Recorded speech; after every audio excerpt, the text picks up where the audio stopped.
I've heard more than a few supervillain spiels in my time. Maybe we had some things in common in our past, but not anymore. I bring my beliefs into every battle I fight. You want to call me foolish? Well, that's not gonna change me. I'm glad to hear that, Raiden. Yeah, thanks. Riding out. Say, Raiden, where'd you get that hat you were wearing? The sombrero? Well, picked it up at a souvenir store here. I guess I just kinda like the design. Also, when you're on a scout mission, it's vital that you use the local attire to blend into the background.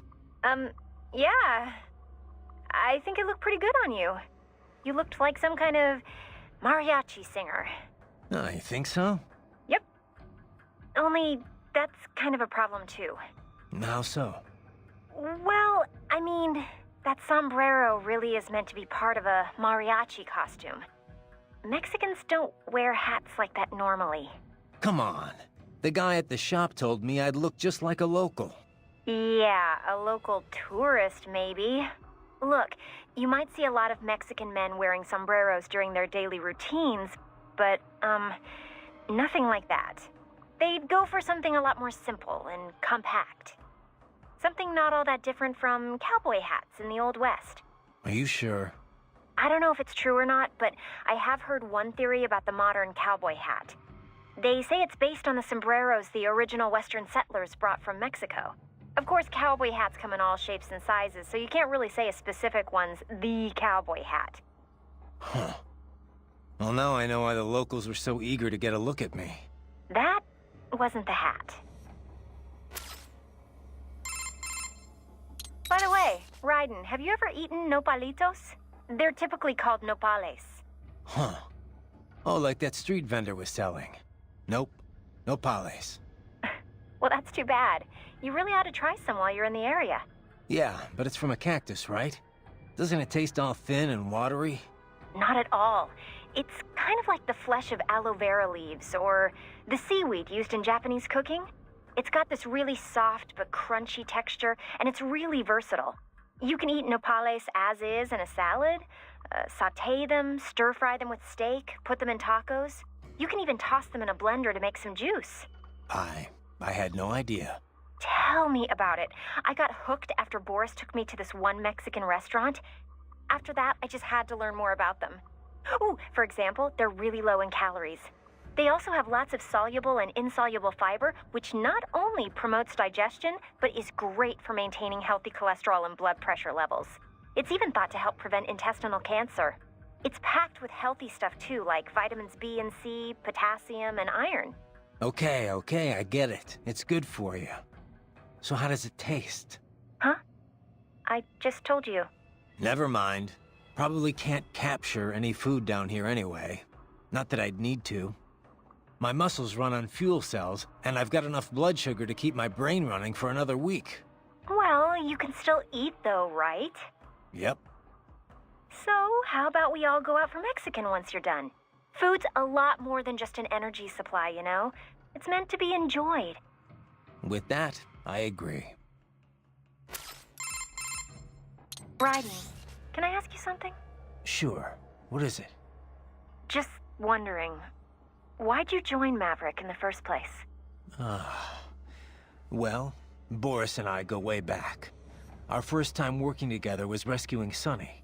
That's Colonel Gurlukovich's granddaughter. He and Boris were good friends back in the USSR. Right. The Patriots were holding her? Yeah. I was mainly working with the PLA, but Boris was a huge help. His Russian military connections paid off big time. All his covert op experience, too. He wasn't working pro bono, of course, but he went above and beyond the call. The Patriots were a threat to everyone, not just America. He got that. And when Paradise Lost disbanded, he formed a new outfit and got them all work. Most of them, anyway, including me. Did you ever consider another line of work? Something non-military, I mean? I'm a cyborg, Courtney. What am I gonna do? Drive an ice cream truck? I can pass as normal from a distance, but up close, anyone can tell it's artificial skin. Good jobs aren't easy to come by these days, even for non-cyborgs. and I've got a family to feed. Besides, I've been fighting my whole life. It's just who I am. Sorry, I didn't mean to pry. It's fine, Courtney. No worries. So, Courtney, you've heard my story. What about you? How'd you end up at Maverick? Me? Well, it's funny. I was a business major, actually. Thought I'd go for an MBA. When I was in school, there was a lot of talk about the widening gap between rich and poor. I figured I'd join the 1% and never have to worry about money again. Pretty noble, huh? Anyway, around then you started hearing all about this war economy stuff on the news. I was, I don't know, disgusted, I guess. Disillusioned, for sure. And that changed your mind? It wasn't just the war stuff that bothered me. It's everything it represented. How so much of what the First World enjoys comes at the expense of Third World people. The more I researched, the more I realized how bad things are. Underreported, too. After that, money wasn't such a priority anymore. I know how trite that sounds, but it's true. I wasn't naive, though. I knew living in some hippie commune or going Amish wouldn't change anything. So I started looking for a career where I felt I might actually have an impact. You didn't worry about working at a PMC? Becoming part of the problem? Well, I wasn't going to sign up with just anybody. But not all PMCs are bad, you know? Some of them, sure. They'll do anything for a buck, no questions asked. That's why someone has to stand up to them. Protect the innocent from those guys. That's us in a nutshell. So you did your homework and found Maverick.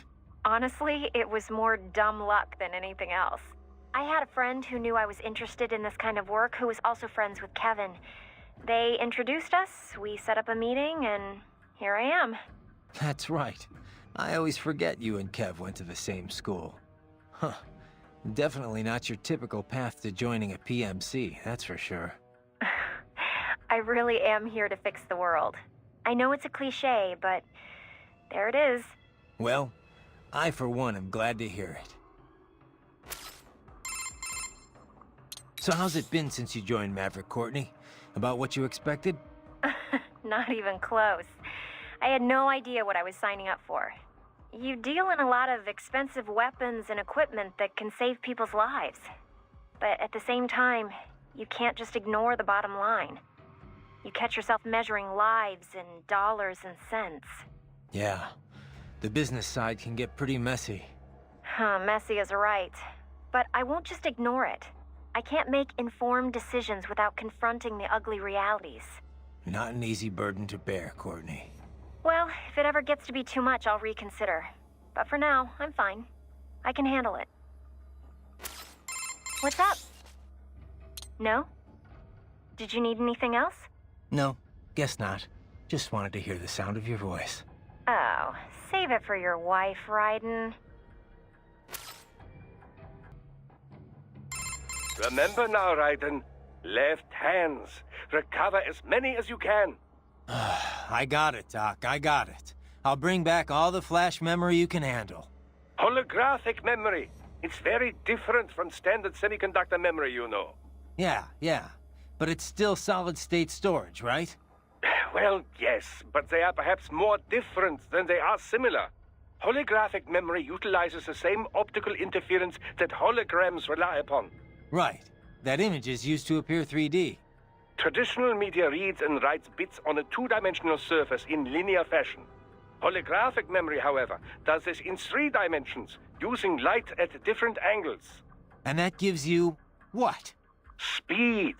It can read over a gigabit of data in a second. And capacity. A 2-inch square cube of lithium niobate crystal can store 4 terabytes of data. It is also highly resilient against data loss caused by damage to any part of its media. This is because the bit information is not localized, but used as an optical diffractor across the medium. For battle data, there is no better type of storage. Beats having a hard drive clacking away inside your arm anyway. Indeed. Spinning media. Hard to imagine we ever put up with such nonsense. So, Doc, what kind of data can you extract from those left hands anyway? Oh, all manner of information. But the short list? energy consumption, damage level, intracranial and blood pressure, blood sugar, other vitals, GPS history, speed and acceleration data, radio and optical readings, recorded computations from the internal expert battle support system. Doc. Time-stamped readings of distortion and acceleration gauges whenever the body was impacted. Stress is applied to the CNT muscle fibers in all 4 limbs, as well as any localized breakdowns. All right, Doc. Power consumption rates, remaining battery charge, type and amount of weaponry used, codec logs and wavelengths, voice transcripts, encryption methods.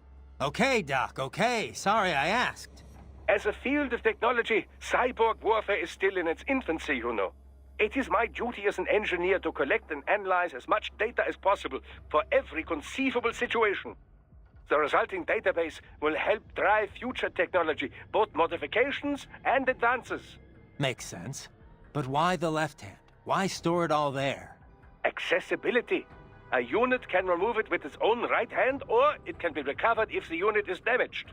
I would advise you not to remove your own holographic storage, however, unless absolutely necessary. To facilitate recording of everything you see, hear, and so on, it is tied directly to your cranial nerves. So, each time the storage is connected or disconnected, your hippocampus is stimulated. This can result in memory loss, flashbacks, and all manner of unpleasant effects. Yeah, I have some experience with that. It's a little more than unpleasant. Perhaps we could chit-chat later, Raiden. I'd hate to occupy too much of your time. So, what is your next move? Wolf? You're a one-of-a-kind prototype, right? Correct. I was originally conceived as a weapon to replace humans and cyborgs. Conversation and intelligent decision-making were deemed essential to the role. The project was eventually canceled after 3 years in development. Why? I have intelligence, but I lack a specific quality essential to any combatant. What's that? Brutality. I am not human, thus I lack the brutality inherent to humanity. I was shut down, then revived, apparently on Sundowner's orders. Sundowner? But what's he want with you? Unknown. A manifestation of his sense of humor, perhaps. As a machine, I am more sensitive to my fellow man than an actual fellow man. This amused him. Guy has an odd sense of humor. So, you were under Mistral's command all this time? I originally took orders from Sundowner, but not for long. As a novelty, I did not last. Mistral saw more potential in me. What'd she see? Unknown. However, she apparently enjoys the company of dogs. She demanded 100% obedience. As long as it was given, she treated me well. She was looking for companionship?